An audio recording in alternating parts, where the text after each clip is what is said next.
Morning students. Dear students, by this session today we are going to discuss about application of principle of flotation. It is mainly used in the instrument as called hydrometer and lactometer.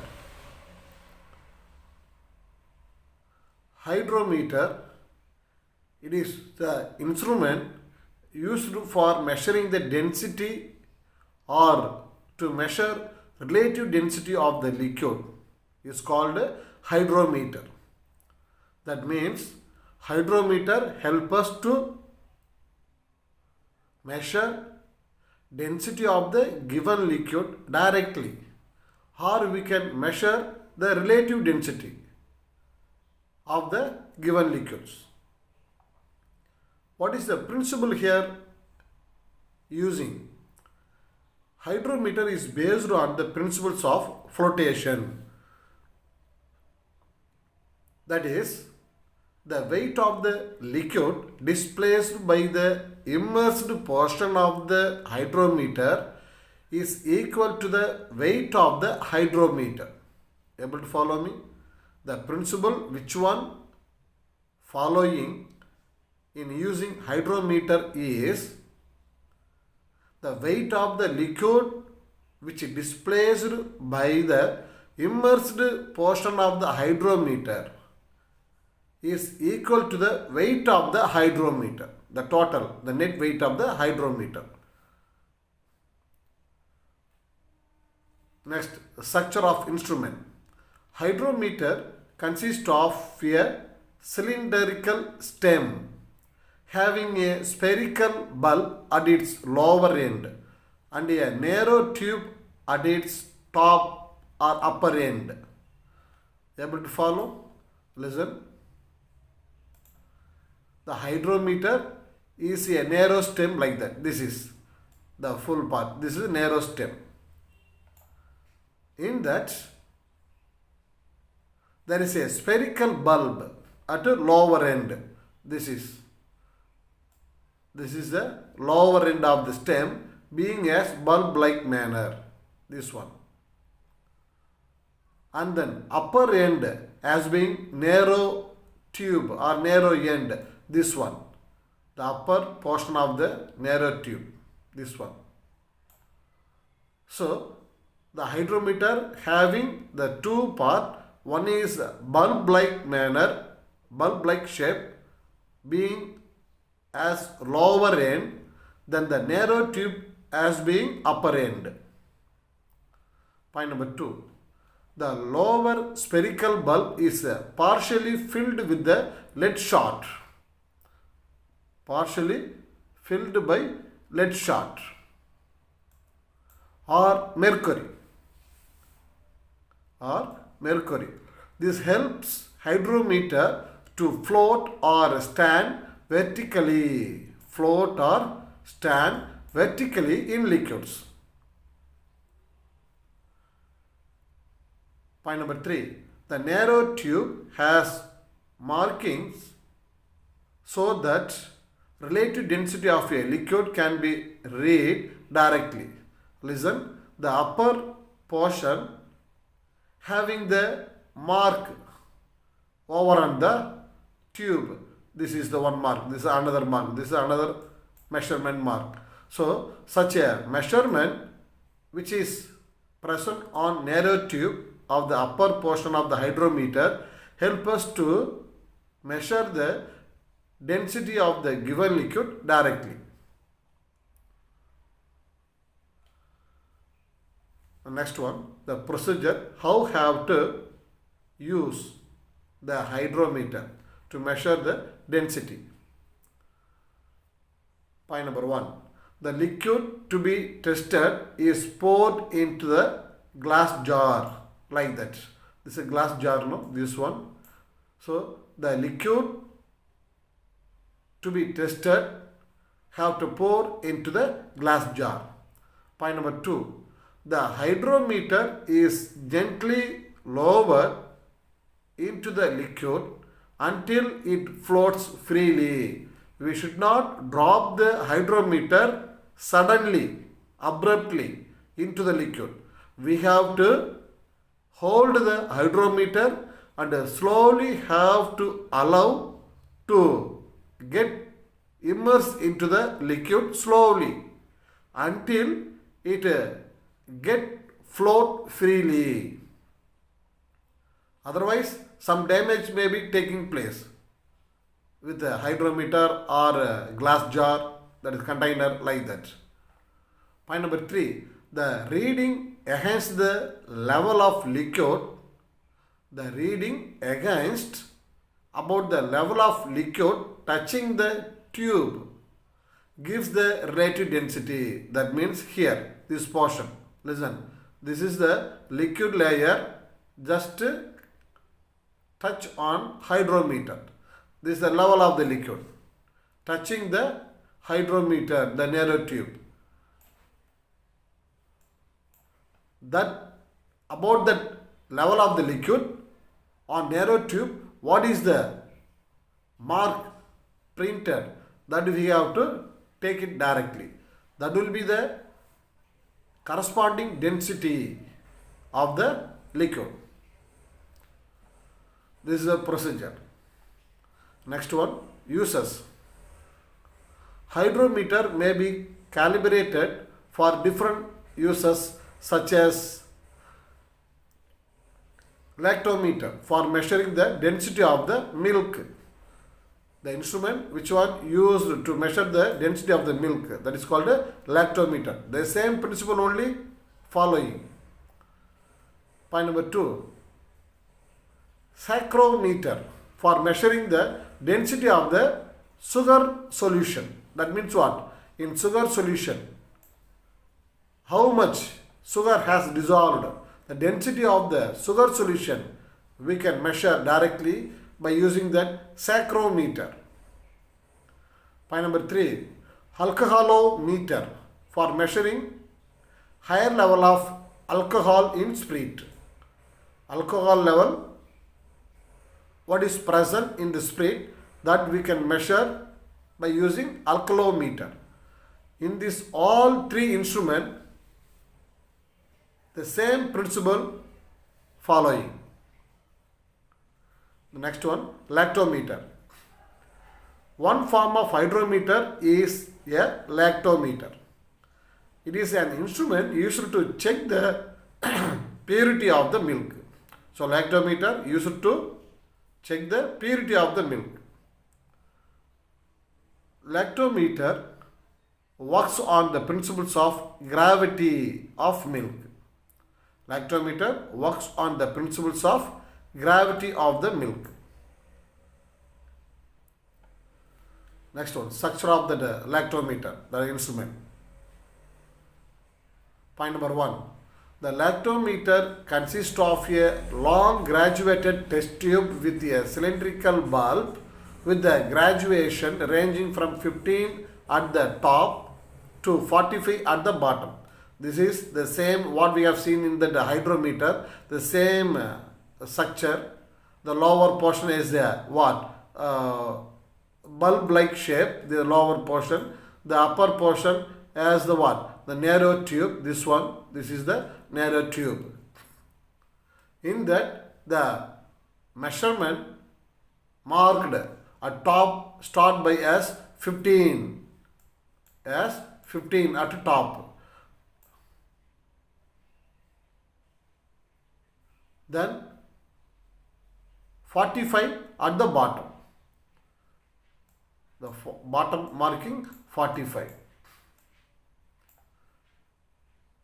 So from top to bottom there is measurement printed out, not from bottom to top. Point number 2.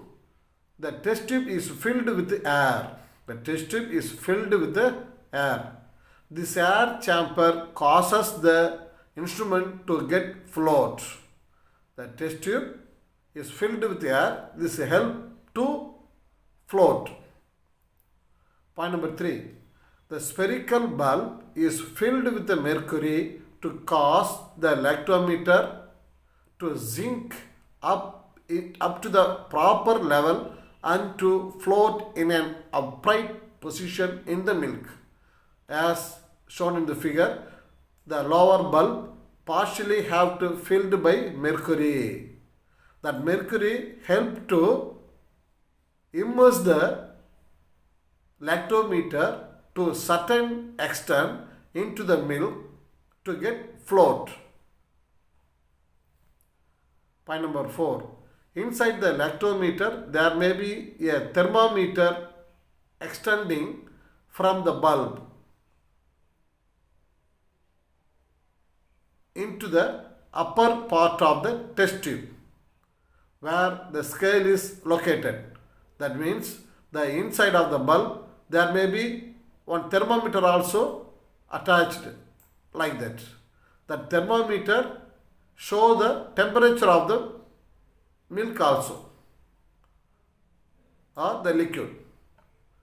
Inside the lactometer there may be a thermometer extending from the bulb up into the upper part of the test tube from bottom, this from over here.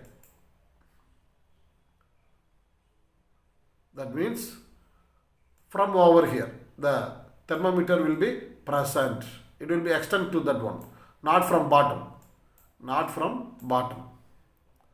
Point number 5. The correct lactometer reading is obtained only at the temperature of 60 degree Fahrenheit. So that's why there is necessary to attach the thermometer also inside of the bulb. Point number 6. The lactometer measures the cream content of the milk. More the cream, lower the lactometer float in the milk. Point number 7. The average reading of normal milk is 32. The average reading of normal milk is 32. Lactometer are used at a milk processing unit and dairies. Lactometer used in milk processing industry as well as in the dairy process. Next one, buoyancy. What is buoyancy? Listen. We already saw that the body experiences an upward force due to the fluid surrounding when it partially or fully immersed into it. There is upward force like that. The arrow shown now. There is upward force acting on the object which one immersed into the liquid, fully or partially. Point number 2. We also know that pressure is more at the bottom and less at the top of the liquid. That means what? At the bottom of the liquid, here the pressure is more. But at the top of the liquid, there is pressure is what? Less. Point number 3. This pressure difference causes a force on the object. That means what? How there is applying the force on the immersing object means the pressure difference in the liquid. Bottom is more, at top is less pressure. No. That pressure difference causes a force on the object and pushes it upward direction. That means what? Bottom more pressure, top less pressure. When object try to immerse into the liquid, the pressure difference caused to push the object towards upward direction. This force is called buoyant force and the phenomenon is called buoyancy. So listen the third point carefully. The pressure difference caused to apply the force on the object which one immersed in the liquid pushes it upward direction. This force is called buoyant force and the phenomenon is called buoyancy. Most buoyant objects are those with a relatively high volume and low density. High volume and low density. Point number A. Point A. If the object weighs less than the amount of water it has displaced. Listen carefully. If the object weighs less than that of amount of water it has displaced, that means what? Density is less. That is the meaning. Buoyant force will be more and it will float. The object will get float. Such object is known as what? Positively buoyant. Point B. But if the object weighs more than the amount of water it has displaced, that means what? Object density is more. Then buoyant force is less and the object will get sink, will immerse into the liquid. Such object is known as negatively buoyant. Cartesian diver. This is the experiment to demonstrate the principles of buoyancy. Cartesian diver experiment to demonstrate principles of buoyancy. Listen, it is a pen cap with clay. It is a pen cap with clay. Listen carefully. This is a Reynolds pen. Have you seen now? Reynolds pen. That pen cap. This is pen cap. Able to follow? Able to see that one? This is pen cap. And this is clay. This is clay. It is a pen with clay. Point number 2. The Cartesian diver contains just enough liquid that it barely float in path of the liquid. Float in a bath of the liquid. Its remaining volume is filled with air. Now, point number 3. When pressing the bath, the additional water enters into the diver, thus increasing the average density of the diver and thus it sink into that one.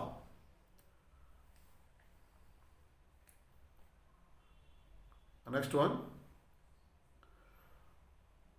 Archimedes principles. It is the principal consequence of Pascal's law. Point number 1. According to legend, Archimedes devised the principles of the hydrostatic balance after he noticed his own apparent loss in weight while sitting in the bath. Archimedes' principle states that, listen, a body immersed in a fluid experiences a vertical upward buoyant force equal to the weight of the fluid it displaces. The same principle only, like that.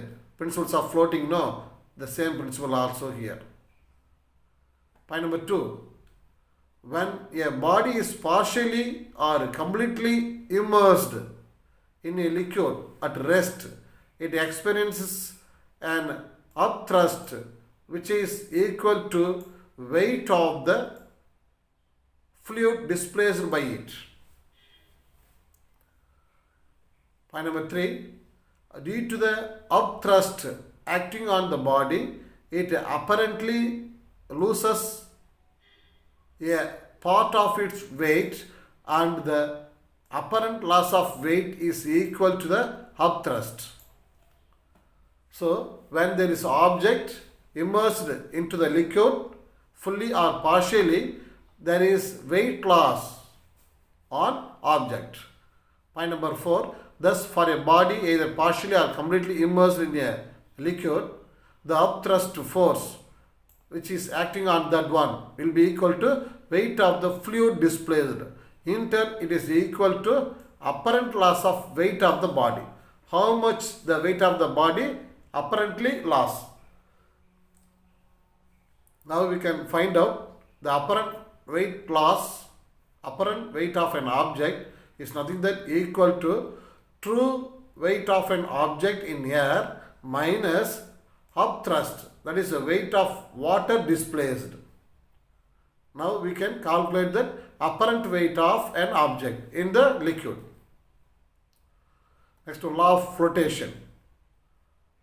The weight of floating body in a fluid is equal to weight of the fluid displaced by the body. That should be the first condition.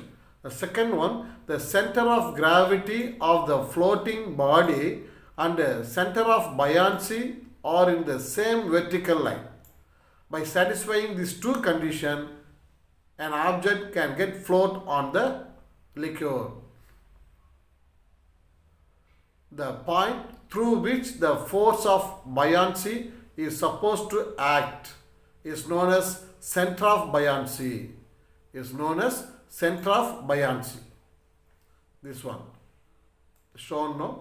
So about that point, the weight of the displaced water, then the weight of the object have to acting through this point, through this axis. This is center of buoyancy. Then only an object can get float on the liquid. So that's all. The third lesson, fluids, is getting over. Thank you.